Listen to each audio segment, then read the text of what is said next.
Now that I just changed your like camera angle here, I'm seeing that fireplace in the background. I am absolutely loving the setup there behind you. I remember when I did the episode with Tim Cavey, he said it felt like a fireside chat. So I feel like you're really kind of bringing me home there, and I'm really loving the setup. So Hey, I I gotta guess jump in. It's like absolutely. the Elemental Educator theme. So it's all Oh, intention. So I okay. got my fire element, I've got my earth element right here. I got the blue light for the water element. And then I even got the earth right here, but I was like, oh man, I don't know what to do for air. And my partner was like, you should have a fan off camera that's just like constantly blowing in your face. And I was like, no, that's not gonna Yes, happen. So the air is the voice waves, the audio waves that you're hearing. I love that. I love that. So I guess we can start right there because I think you and I are obviously both in education. So I guess first off, there's so much I kind of want to start with, but I guess currently you're a principal in Lloydminster, correct? And so I guess how long have you been a principal and you're currently working on your doctorate at the moment? So I guess kind of start us off there and then we'll get into your podcast a bit of like what is it you're trying to kind of accomplish with kind of continuing on with your studies and as a leader in your school. Mr. Clark After Dark is brought to you by Luxy. That's Luxy. Luxy is the standard for modern dating as it gives you a greater understanding of any potential match's intentions and background before you make your move. Swiping endlessly in other dating apps can be exhausting and often leave you with only the leftovers in your dating pool. Luxy is an exclusive platform with just a 10 to 15% acceptance rate, as well as a profile and income verification feature so you can be confident you're only connecting with those who meet your high standards. The community guidelines emphasize safety, trust, and quality by strictly prohibiting scams, explicit content, and harassment. 2025 is your year to stop settling. With Luxy, there is no luck involved, just real connections with people who truly match what it is you are looking for. Download the Luxy app today to see if you qualify for a better chance at finding the right person for you. And now, back to the show. Yeah, this is a big question I ask my guests because I always say, how did you get to where you are now? And then you just flipped it on me. And so here we go. Yeah. Well, it actually started before I was in education, Lucas. I was a tennis coach and I grew up in Yellowknife, Northwest Territories, and I got to teach tennis up there. I got to compete up there. And then one of the cooler jobs that I got to have was I was the head coach of the Northwest Territories tennis. And so I would fly in a little two-seater plane to all the remote communities in the north where people have never heard of tennis before in their lives. And I would show up with rackets and nets and balls and say, hey, you guys want to learn how to play today? And that was my job, was to expose people in the north to tennis. Wow. And it was fun and it was awesome. And I worked with adults, I worked with kids. And then I went, well, I kind of want to be a physiotherapist. Yeah. Don't know why I didn't think of a tennis coach or anything like that. So Yeah. pursued a kinesiology degree to start. And I found myself in Lethbridge, Alberta, where I was running that tennis club and I was doing a kids program and in the schools program. And it's probably not surprising that eventually I was like, well, it's kind of fun to work with youth and watch people grow and work with adults and watch people grow. I mean, what's the education field like? So I dipped my toes in a practicum and then I thought, this is awesome, but I want to do it on the biggest scale I can to make the biggest impact I can.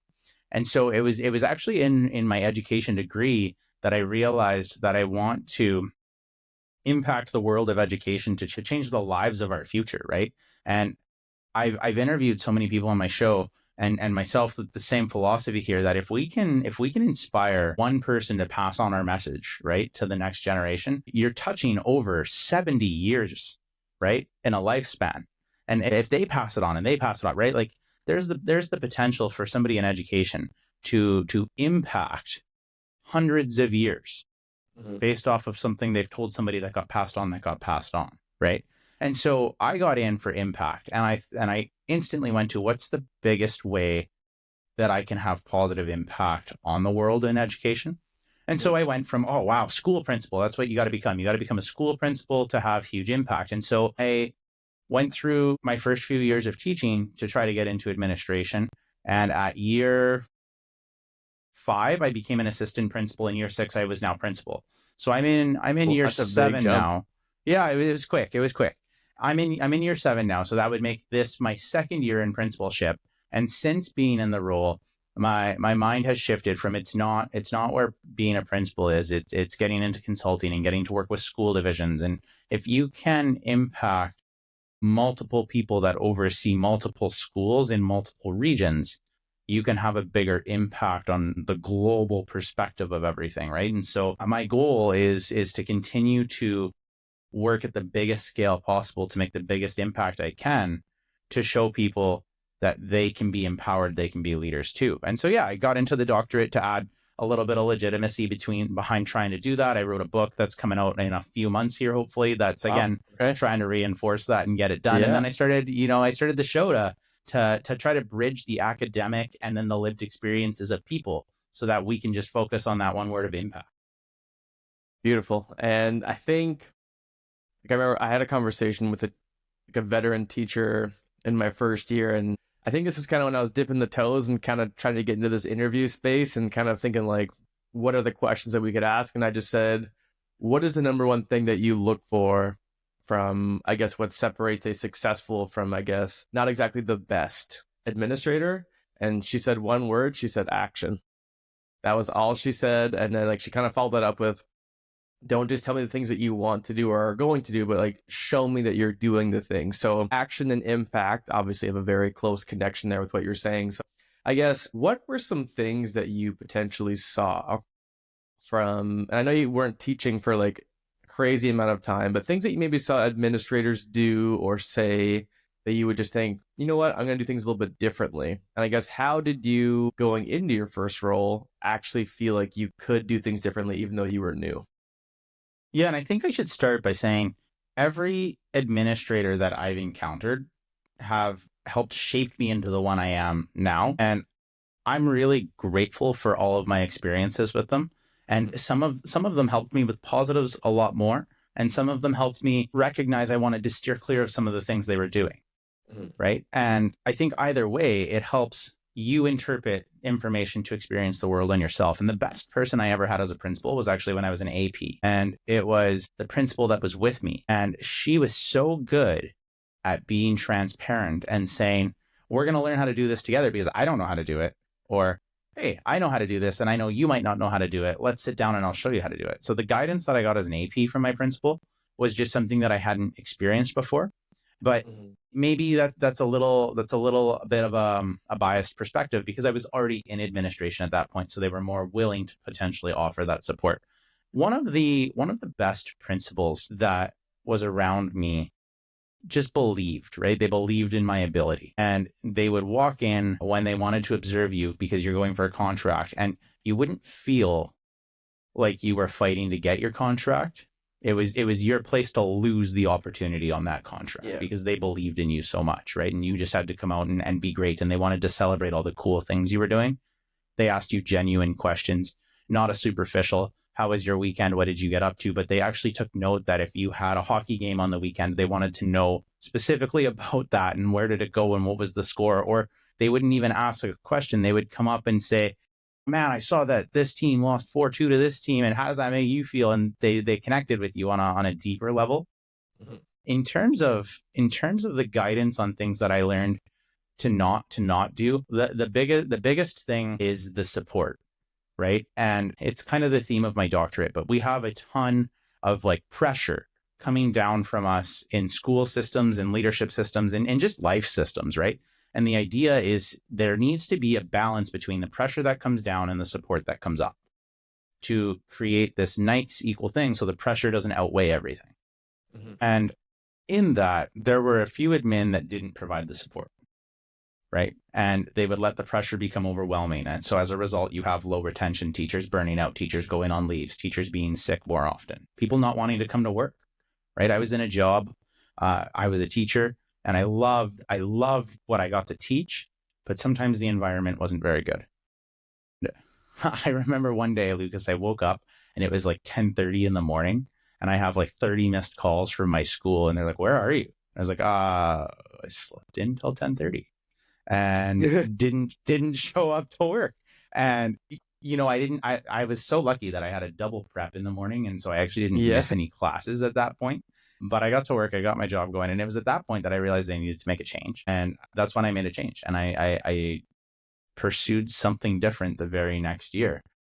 And what it kind of came down to was when things would go wrong, and a lot of things go wrong when you're a teacher. Every single day something will go wrong. Every single day something goes wrong as an admin. What support is around you in your school system that shows you that it's okay that things go wrong, right? And if there's no support there, you're going to have the worst experience as a teacher. Yeah, I love that you're open about that too, because I find even for myself, it's very easy to kind of get into, especially when you're newer, kind of get lost in the romanticism of it because like everything is so new and like you're going and like, oh, like I'm finally teaching the course that I want to teach, and like you're going in and it kind of falls flat and you're like, okay, but I'll get them tomorrow, and then like you keep doing that, then after a while it's like, what is happening? Like, what has happened to kind of get me to this point where you start to feel? Because I'll admit, like before I moved last year, and sometimes I think, was I ready for a change because I knew I was moving in my head? You know what I mean? Like if I had known that I was going to be at my school before for the next decade, how would that have changed the way that I kind of perceived the future of my role there? But when I was moving, I kind of knew, I think, I hope I never gave off the impression that I wanted to like quiet quit or like one foot out the door.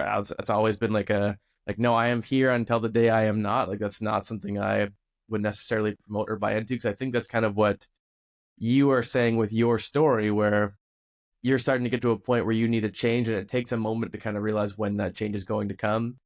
Well, I But think it's important to, I recognize I'm somebody that every 3 years I need a change.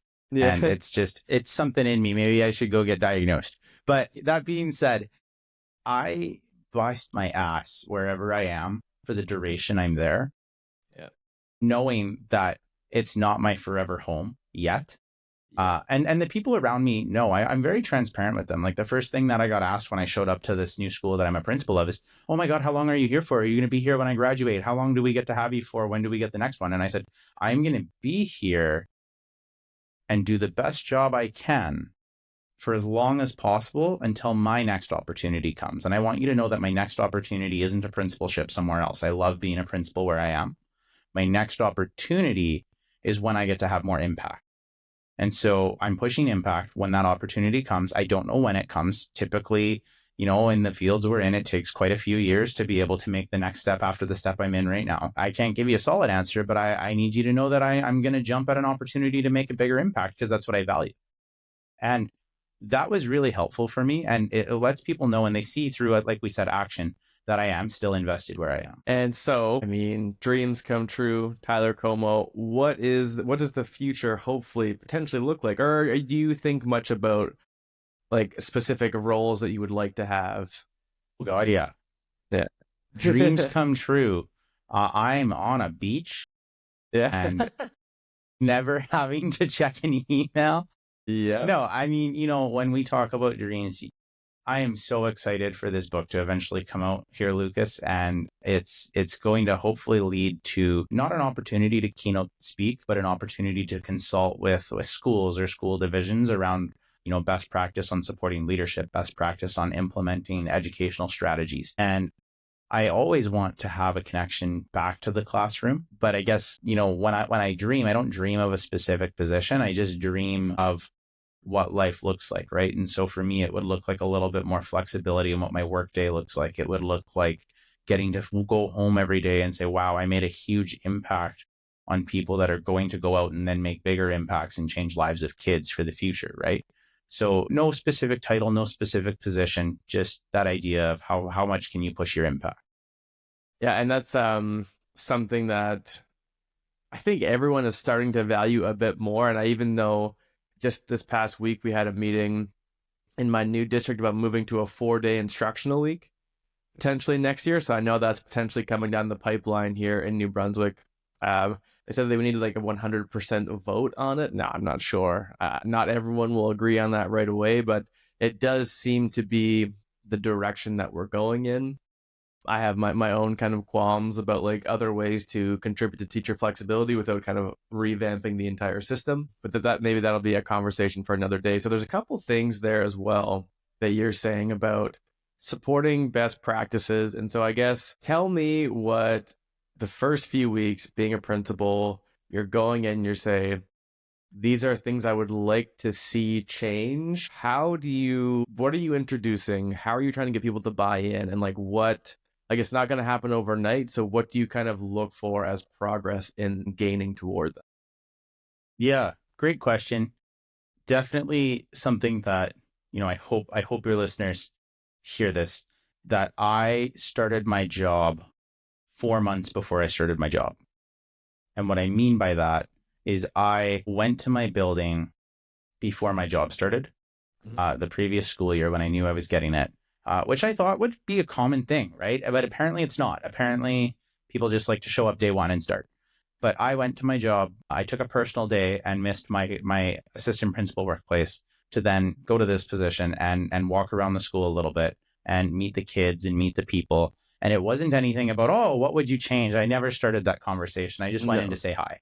And then over the summer, I had somebody retire and we had to make a decision on a hiring process. So I actually, before I even started a staff meeting or anything, I called all of my teachers and I said, I'm going to just ask you a question. And then in about 2 days, I'm going to call you back and we'll unpack it.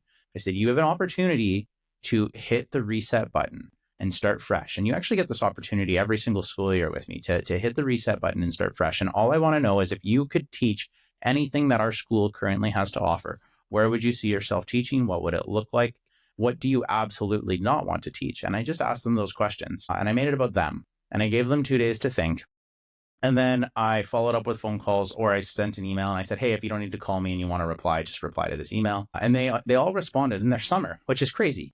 Yeah. Because I don't expect anybody to answer me in the summer when I'm making phone calls. And I got some very cool answers that actually shifted the way that our school started from how it was planned before I even came in. Because what I learned is teachers weren't happy with their assignments, but they were assigned in certain things that could have just been switched. And there opened an opportunity to bring somebody in to fill the gap that needed to be filled after all the switches were made. And so that's what we did. We filled the gap so that I knew the people on permanent contract in my building needed to be happy. They needed to be safe. They needed to be comfortable.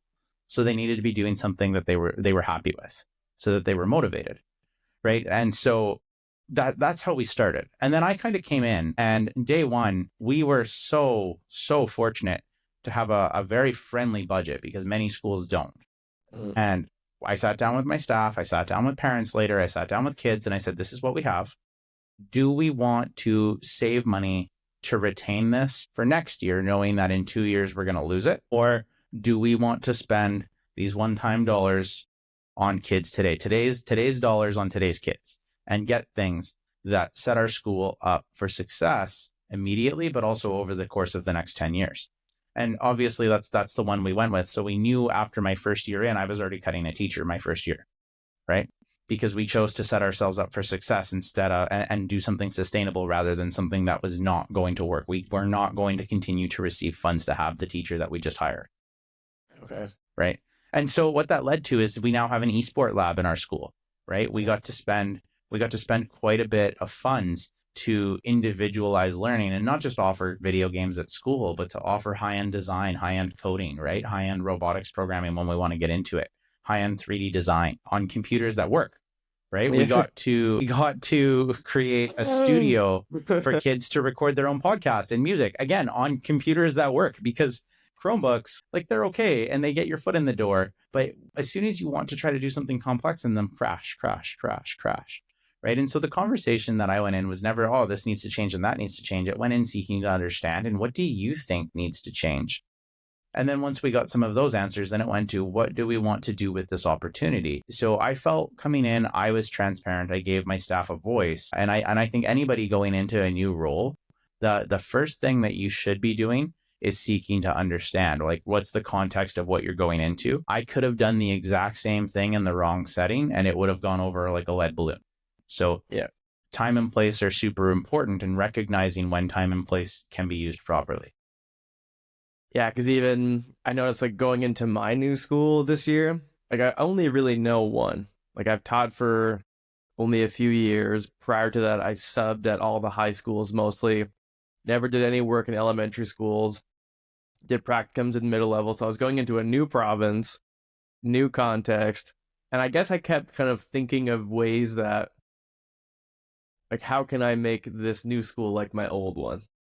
And I'm kind of learning that you can't do that. Like, you shouldn't kind of carry this like imaginary fun baggage that you think your old school was into what a new school doesn't want to be, in a sense. So I think that was very like obsessed with that kind of question, kind of rabbit hole of like, what do you look for in your new school? What do you want things to be like? And I guess I didn't realize that you were actually a principal of a high school. Yeah, it's a 8 to 12. Cool. Okay, so how do you? Okay, so a new question: How does that? How do you kind of manage like safety and that kind of dynamic at your school for like scheduling around like having all those age groups in your building?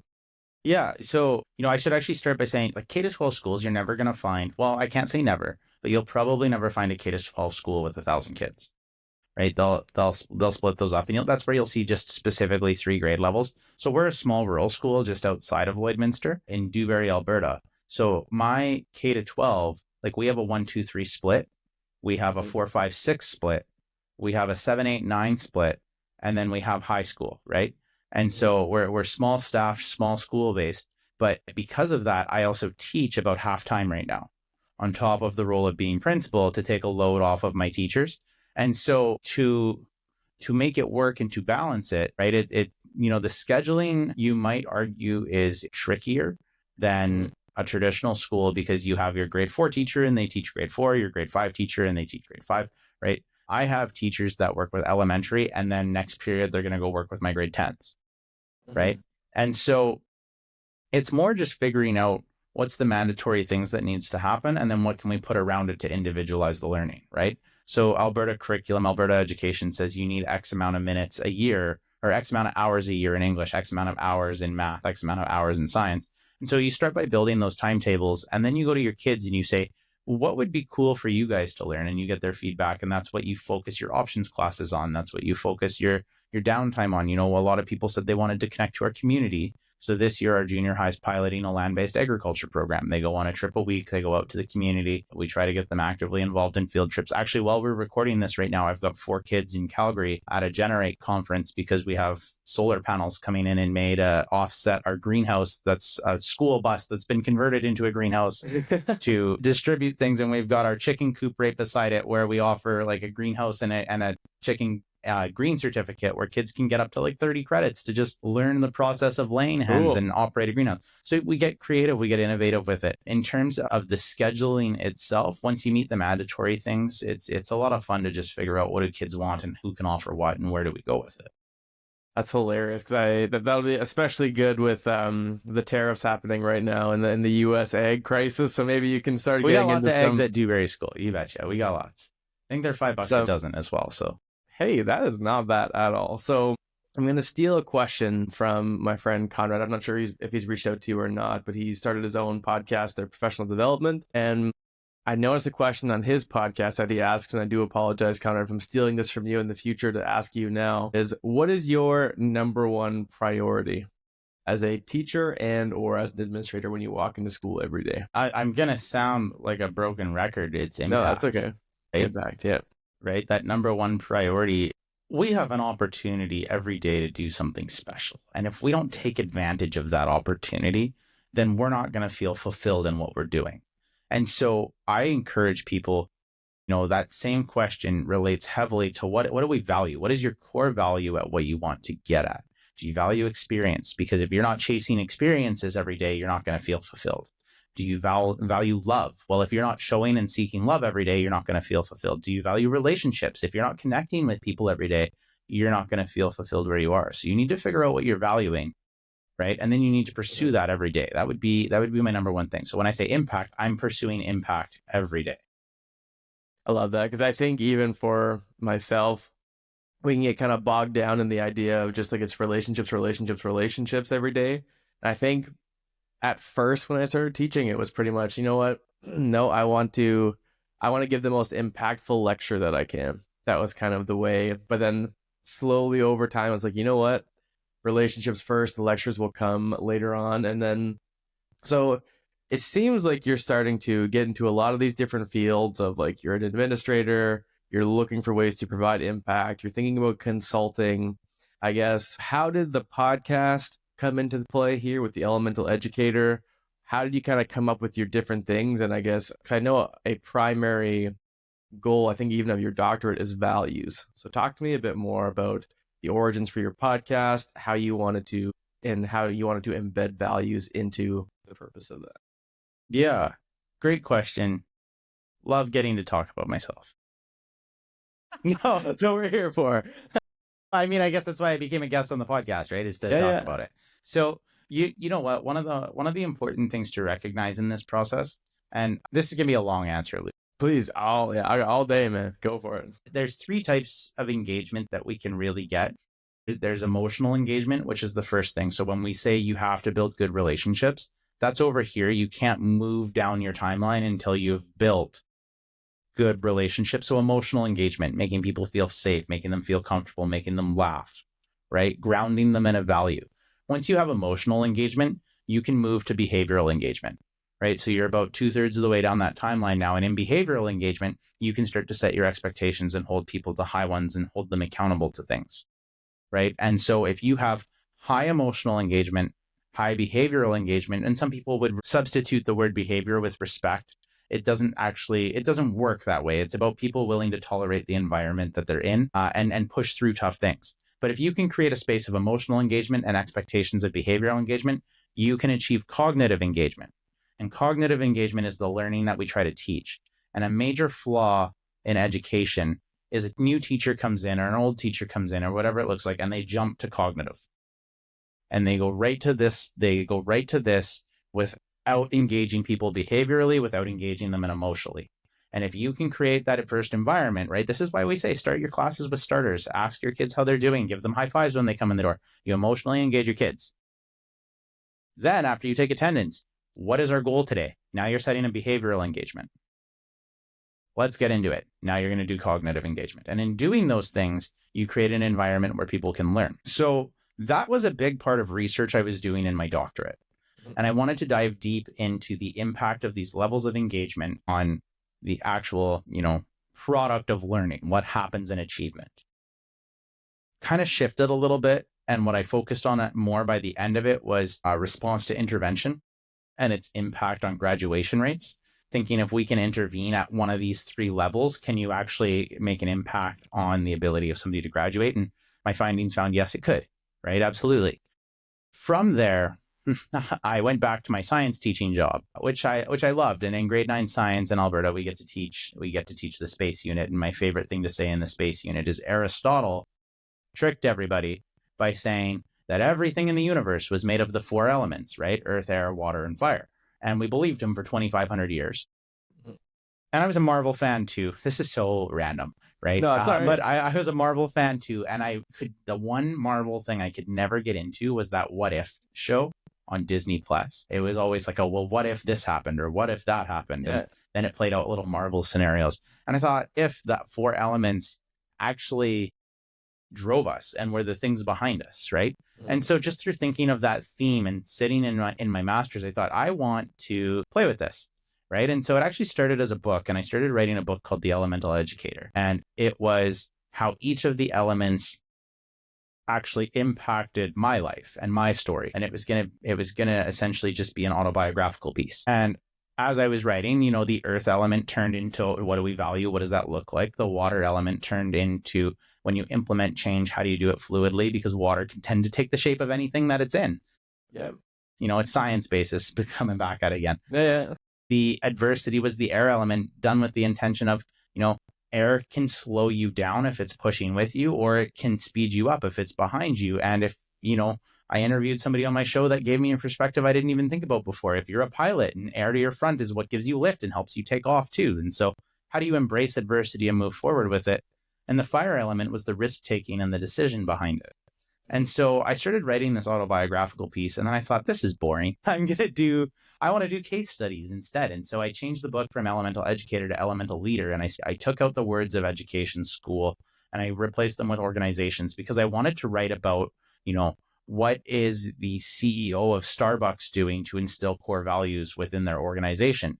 What is the CEO of Amazon, of Tesla? What is the former prime minister of New Zealand doing? How did they lead through all of these serious situations that happened? and overcome them through a lens of the elements, right? And so it's actually 12 case studies, 3 for each element, that unpacks what did people do to navigate them. And then at the end, I've provided tools. And I wrote this to kind of just bring my unique twist to it. So that's my perspective. Yeah. I am doing the doctorate in a similar theme on the decision-making process to get an academic perspective. And then I'll go up here to complete the triangle, because we like to triangulate things in education, right? I started a podcast interviewing guests to get their lived experiences through these elements, because I wanted to triangulate and bridge a gap between what I had written over here, the academic side of the doctorate over here. What's missing is what's actually happening in the world, so the lived experiences of people, right? And if I could get all 3 of those things that I'm putting out, then I start to think about what impact is that making, right? So now I get to impact the world of academia. I get to impact the world of people that are interested in buying and reading books, and myself for personal growth in that manner. And through lived experiences, I get to impact the guests that I get to interact with and the people that listen to the show. I love that. And I feel like I do love that your specific podcast and everything, it goes, like, it maintains that consistent focus. And I do find that something that, like, maybe I've even struggled with myself, but I love that you're continuing to triangulate and kind of go through the motions there on your own podcast. And so how have you kind of started to get into that world of consulting a little bit? It seems to me, for my own, I guess, like, past insecurity, in a sense, it's like, it feels weird to take a leap to start being like, okay, now I can help you. So I guess, how did you kind of go through that for yourself? Yeah. And what I'll say is I'm not there yet. I'm not at a place of full consulting. I have consulted. I have helped people. I have helped an organization. But that being said, the way that I want to approach it is I want to try taking on everything while I'm still in the job that I'm in. And if it reaches a point where the time being consumed is more to the other job now, and the income is stable in the other job, that's when you would naturally shift, right? Yeah. So I'm not the person that's going to quit my job, hang up, and say, I'm going for it, guys, because I also value financial security, right? Which I think is another important value for people. But that being said, I am somebody to try something because I value experiences. And so, as I took it upon myself when I started the show, when I started the doctorate, right? I said, I'm doing school principalship. And then every night when my kids go to sleep, I'm writing my book. Every night when my kids go to sleep, I'm interviewing a guest. Every morning before I have to go to work, I'm working a little bit on my doctorate, reading a new paper, putting together my literature review. And I'm taking time from myself, because that time from my family, they're sleeping at that point. So I'm working the overtime here. But if it comes to a point where one of those pieces, one of those elements has to consume more than my current job, then I really need to go back and analyze, is it worth it? Am I financially able to keep it stable? Because your own health is also important on that too, right? So for people trying to dip their toes in something, there's nothing wrong with slow incremental change. You don't need to go from 0 to 100. And that's actually going to be the reason that you either thrive, which unfortunately, it's something like 1% or 0.8% of people that go 0 to 100% find success, right? But when you incrementally change it over time, that number changes to about 48 to 60%. It's a range. So research says that you're better off to take it slow. And did you find, this is like kind of a personal question for myself, is did you find doing like graduate work easier as a teacher or as an administrator in terms of times? I can only imagine that my idea of an administrator does kind of feel like you're not really like lesson planning and kind of preparing quite as much. Like, you're more so dealing with the fires of the day. I guess no pun intended on your elemental educator part there. But is that fair to say you can kind of keep it at school in a sense? So when you're working on that stuff, it doesn't feel as like much to prepare in the evenings, or am I completely off in my Yeah, you're completely off. I'm going to say that. I do not get any school time to work on my show. I don't get any school time to work on my book. I don't get any school time to work on my doctorate.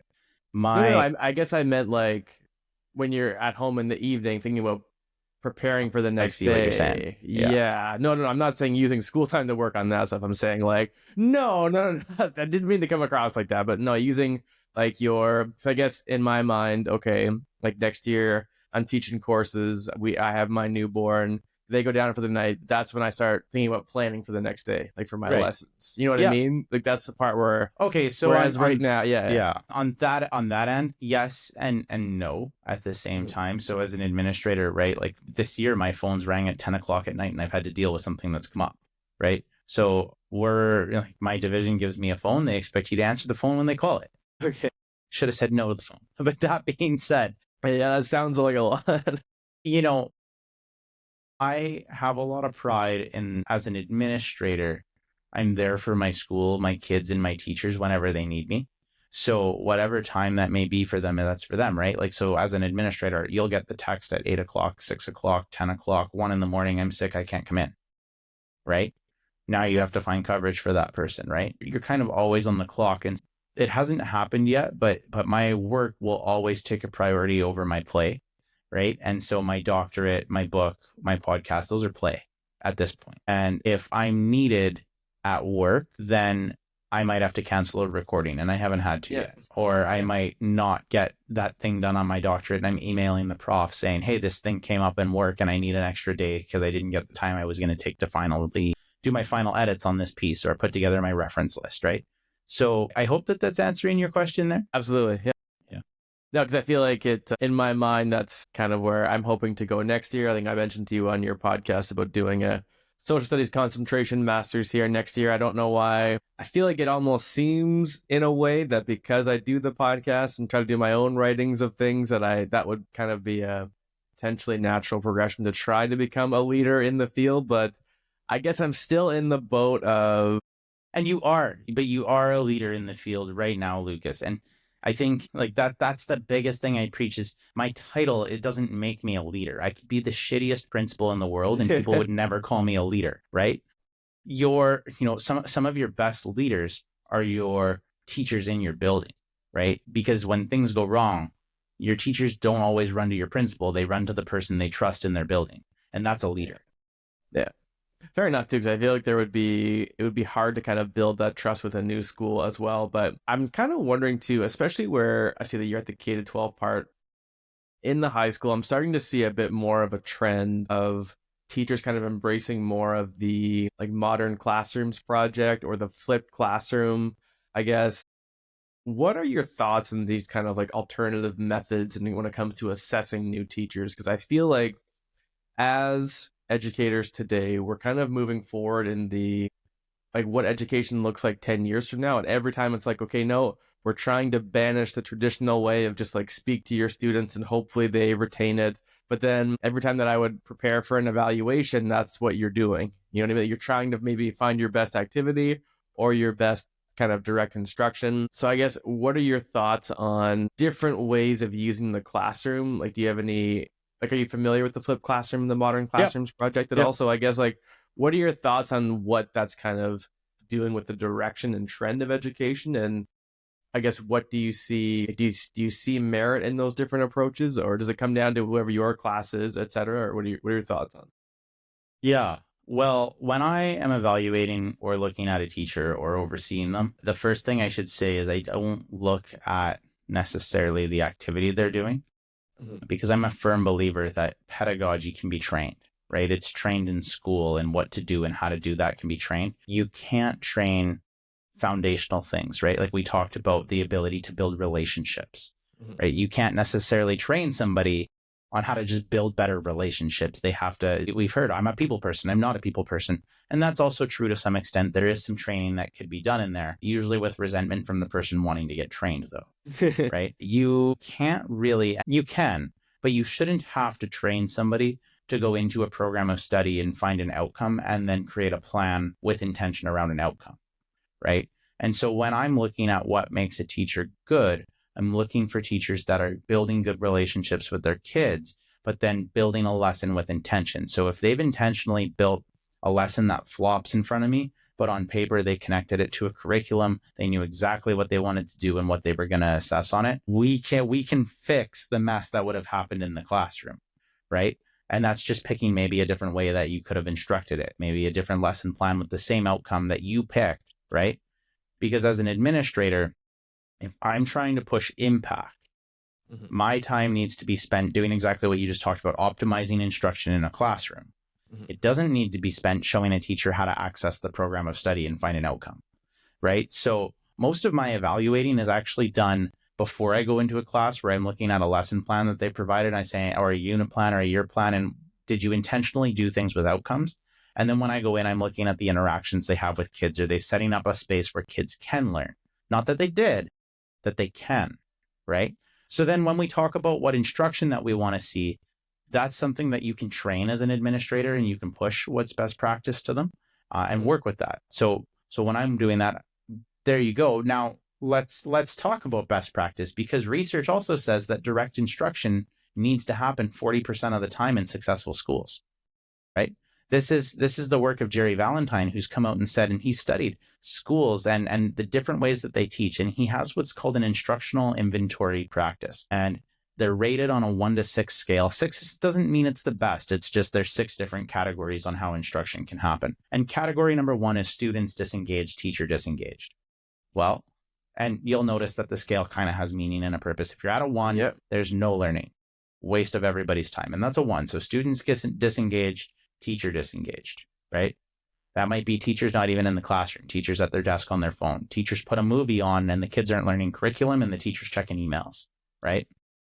What did people, they called it the hangover day or something, if a teacher went to school hungover, right? That was the movie. That was the movie day. Yeah, Movie I think day we with just call no those Mondays assignment. now. Monday. Oh, they're just Mondays. Okay, there you go. So, but also, like, if you're an elementary teacher and snack time should take 5 minutes and you're giving them 10 to 15, right? You're at a 1. That's total disengagement. You're disengaged. A 2 would be the kids are engaged, but the teacher is not engaged, right? And that would be very similar for a 3 as well. It would be students engaged, teacher engaged, but that's a worksheet. So in a 2 and a 3, what I want you to think about is, if you go and get a worksheet and you give it to the kids and you don't walk around and help your classroom. You're writing a mad minute, that's a 2. You're doing a test, that's a 2. Are tests necessary? Yes, you have to test learning. So you're going to have a 2. You should be at a 2 10% of the time in your classroom, right? Research says you should be there 10% of the time. The 3 is a worksheet. So the kids are working through something and you're kind of walking around and helping them work through it a little bit, but it's mainly them doing the work and you're just there to answer their questions. You should still be there about 15% of the time. The problem in education is we've got teachers there 100% of the time. We have teachers there 80, 90% of the time. They're giving a worksheet to a kid, they're walking around and they're helping them, right? And to them, that's what they know as practice. They just have to be shown how to take that and get to these next 3 levels. So 4 is direct instruction, right? And research says you should be there 40% of the time in effective classrooms. You should talk to your kids. You should give a lesson. You should be the one on the stage presenting to them in some way, shape, or form. But that being said, not all 4s, and this is something that my superintendent says that I really appreciate, not all 4s are created equal. So in your lecture, are you asking kids for feedback? Are you interacting with them, or are you just straight talking the entire time? Right? After a 4 is a 5, and in the 5 it comes kids actively engaging with each other in conversation about the content. So you can force that. That's not a 5. That's a 3. You're worksheeting them. If I tell kids, turn and talk to your partner about what you thought about this, that's a 3. I forced a worksheet on a kid. They're just doing a verbal worksheet, right? If I have a kid in my class ask a question, another kid in my class provide the answer, and then they engage in a conversation without me prompting, that was a 5, right? That tells you you did something good, right? And a 6 is actually kind of similar to a 2. The kids should be able to work without the teacher needing to be involved. It's a high level of learning happening where they're seeking to research, they're seeking to create. So it gives a push to project-based learning. Yeah. It gives a push to what you're talking about, a flipped classroom, because you're asking kids to go home and do the work, but really you're asking them to go do a worksheet. So you're creating a 3. You're actually creating a 2, because while you're flipping your classroom, you're not engaged with them, right? And then you're expecting them to come to school and then create a 5 by talking with each other about what they learned. But what you're actually doing is creating a 3 because you forced it. Yeah. Right. And So that was, you go ahead. Go ahead. no, I was just going to say flipped classrooms are a good experiment if kids are into it and buy in, because then you can create that 6-5 transaction instead of a 2-3 transaction. Yep. Well, as you're talking through that scale, and Jerry Valentine, that's an incredible name, by the way. I'm just thinking like the levels of basically the differing levels of excitement that I've had in my own classroom. Like as you're talking about your 5 and 6, I'm thinking about like, okay, my multicultural calendar project, my controversial issues project, where like things are flowing. You don't even realize what day it is. We're kind of working all these things together, like the lectures that are actually, again, to me, that were supposed to be 20 to 25 minutes as a kind of like a more mini lesson direct instruction that end up taking an hour because we're actually all engaged and talking about the content more so. Some that I just slogged through to get through for the day, which I really started to move away from, because I started to catch myself toward, I think, at the end of like my third semester teaching Social 30-1. Obviously, I'm sure I know you're familiar with that course, where I was like, you know what, the diploma is in 3 weeks. We just have to get through this. But finding a way to like still take your time with it when you're in the present day with that specific subject. And now that you know that scale, you'll never forget it. I'll never forget that. Yeah. When it was taught to me, I, with intent and even in my own classes, would say, oh my God, I'm here right now. Oh my God, I'm here right now. Oh my God, I'm here right now. And I would compare myself on that scale. Or I would start building something that I wanted to do. And I would say, oh, this is going to turn out at this number. What do I need to do to get it here? Right.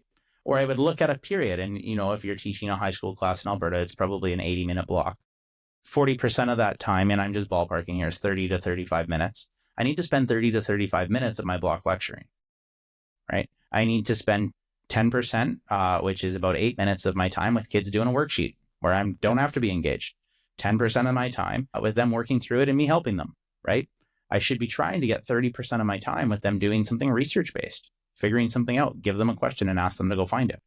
If you break it down by an individual class time and you try to hit it that way, that's great. I've also seen people look at it as a week perspective, as a 2-week perspective, as a unit perspective. Right. And so when you asked the question, what do I look for in a teacher?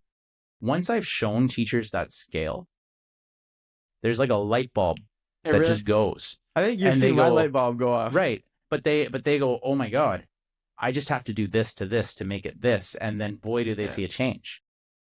Yeah, because I do think perhaps like an underrated part of why newer teachers burn out so fast, because you feel like every day has to be a 6. Every day has to be a 5. And you're like, every minute has to be this like magical changing moment where everyone's learning all these new things and I'm perfect and everything's going great and I don't even need my coffee because I'm so engaged. But no, I think what you're saying is like you never want to see the ones, like you don't want to see the mutual disengagement. I feel like that just leads to, well, you recognize that they happen. You're going to have to use the bathroom when it's not your break time, right? You are going to have 5 minutes of transition where your kids come in. You are going to be teaching an 80-minute class and 40 minutes in, you're going to recognize that your kids need to stand up. Yeah. Right. Yeah. Now, we used to always do, I used to always tell everyone to stand up and I would get them to try to like shake their arms and they hated every second of it for my grade 12s. But I feel like it's almost even more fun with them. But so I have a follow-up question here for that scale, because I think one of the parts that I'm not enjoying quite as much with my newest role versus like being like a classroom teacher last year, like I'm in a resource position now, is I really only see my students like once or twice a week. And then it's only 4 or 5 of them. Now I'm doing a lot of in-class support, but I'm not like the main teacher. So I'm just kind of like trying to support as much as I can, trying to give ideas, helping the students when we're kind of separating them, etc. But I guess like, how do you kind of apply that model? Because I guess to me, like I'm doing like a word connections program with them. Or it's kind of like, it's a new type of role. So it's called academic support teacher. And I'm pretty much like a tier 2 interventionist. So kind of your bubble kids, 50 to 60% range. That's who I kind of interact with. So for example, at grade 8 class, if 3 or 4 of them were reading at like a 5th grade level, that's who I'm kind of working with once or twice a week to kind of just do some extra literacy work with them and trying to like track them as they go. So anyway, so I guess how do you, like I was kind of given a program to work with them. And so that's kind of just what I've been doing all year, because it's 40 lessons long and we're about like halfway through it. And we've done other things in between, but I guess it always kind of feels the same. And to me, I'm like, this is like, for me as a teacher, like I was just kind of like a little bit bored, but I also feel like they like the routine. They like being pulled out. They enjoy doing those lessons. So I guess how would you respond to, I guess, even if I was in your building and had that question? Yeah, that's a great question, Lucas.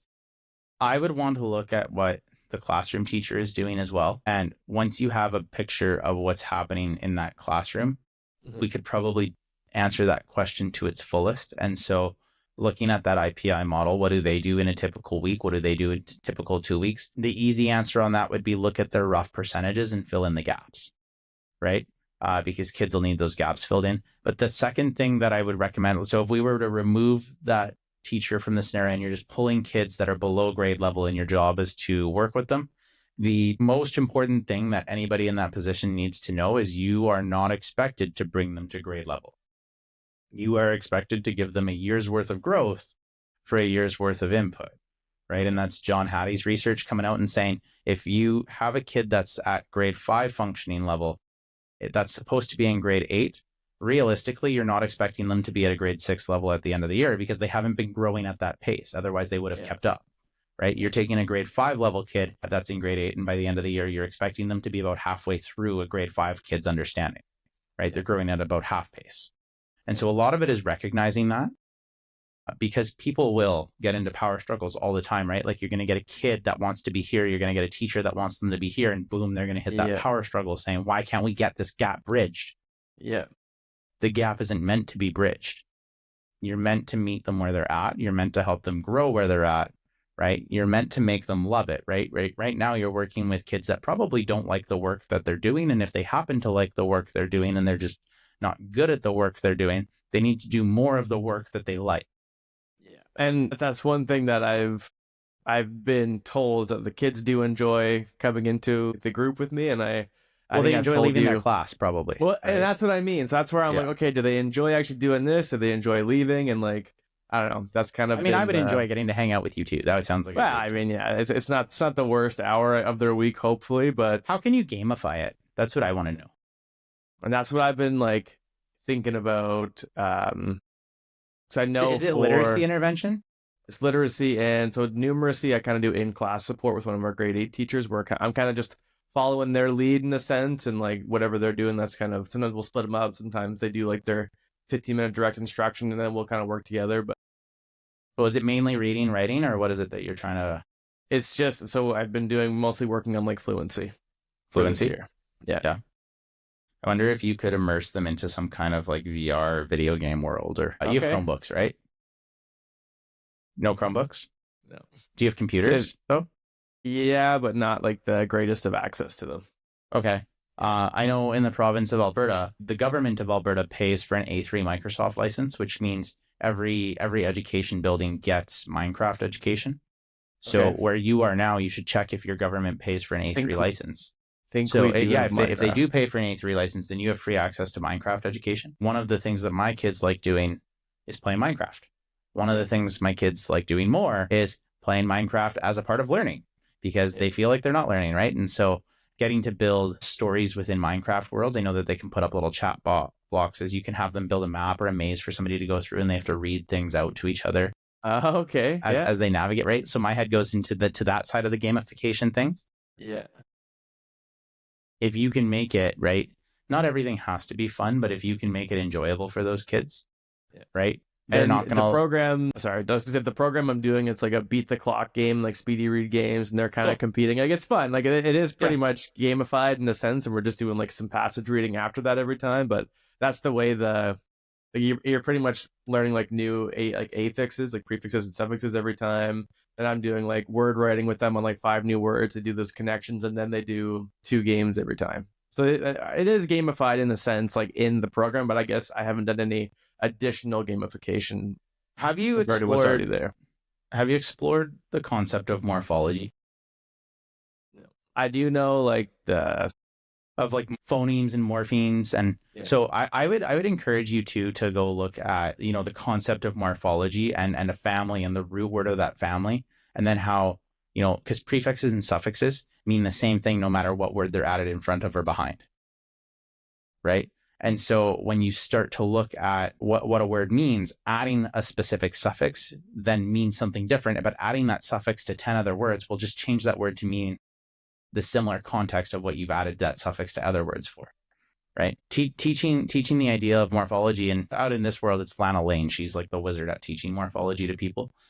She does this really cool concept of a word tree and how it branches out. So I'll send you some resources after too to just talk about that. So Perfect. All right. Well, thank you for answering my own personal question there, Administrator Como. So to kind of wrap us off here as we're kind of gearing up on the hour, I'm just kind of wondering for two final quotes that I end off my show with every single time is you're clearly a very successful person. You've got drive. You kind of know what you want to do. You have direction, and you're kind of disciplining yourself to do that. So the quote is, do not let school get in the way of your education. So I guess what are the things that you think you have learned that have made you successful in your own kind of direction that you wouldn't necessarily have learned in a classroom? You hold the ability to interpret and act on all of the information around you. And we are often put in environments where we feel like that's not true. We're put in environments where we feel like your boss has more power over you than what they actually do. We're put in an environment where we feel the world has more power over you than what you choose to do. And when you realize that as a human, you have the ability to interpret information and take action on that information, it opens up a lot of opportunity. And I think people get scared to do something because their boss didn't like it or didn't do it, right? Like, so when I first got into my doctorate, and I'll talk about it now because there's been changes in leadership above me, but I was told not to, right? I was told I wasn't ready to become a principal. I was told I wasn't ready to do these things and that I shouldn't do these things. And I said, watch me, I'm going to go try. And, I have 2 kids under 3, and they are the best at interpreting information and then refusing to do what I've asked them to do. Right. So to look at the world that way, though, and go without fear and say, I think this is really cool. Who in the world is to tell you it's not? Right. But it's their job to inform you so that you can make an informed decision. Right. And so I think when you talk about that quote, what resonated with me was schools that get in the way are schools that try to impose power they should not impose. Beautiful. And last one here is kind of on a similar front. Whereas education is what remains once one forgets everything that they have learned in school. What is it that you want people to take away from their time with you, Tyler Comeau, that they won't get anywhere else? That's a really good question, Lucas. I want people to take away that they have the ability to make impact, right? They have the ability to make change. They have ability to be change. And they can only do that if they start to take charge of their own actions and responsibility of their own actions and excitement in their own actions, right? Now, this is a little shtick for what I do. That's not going to work if you're not rooted in what you believe in. So you need to find what your values are. So if I want people to take away something, it's to do some deep research into what they value, right? And again, you can scrap all of the things around you, the fact that you go to the gym, the fact that you have a car, the fact that you have a house, the fact that you have a wife or kids or whatever that might look like, those are not your values. Those are things you have. So scrap everything away. And what do you value? What do you wake up and go, I need this. I have to have it, right? I crave it. And there's a lot of online surveys out there. There's research out there to help you go find it. When my book comes out, it's going to have questionnaires in it that help people find what their values are. I have a course out right now called the Earth Element course that helps people find their values. When you find what you value, it will drive everything else. So I hope people learn that you can make an impact. You just have to know what you value behind your impact. And so when can we expect to see your book come out? I actually don't know the timeline. So it's getting published with Routledge Publishing.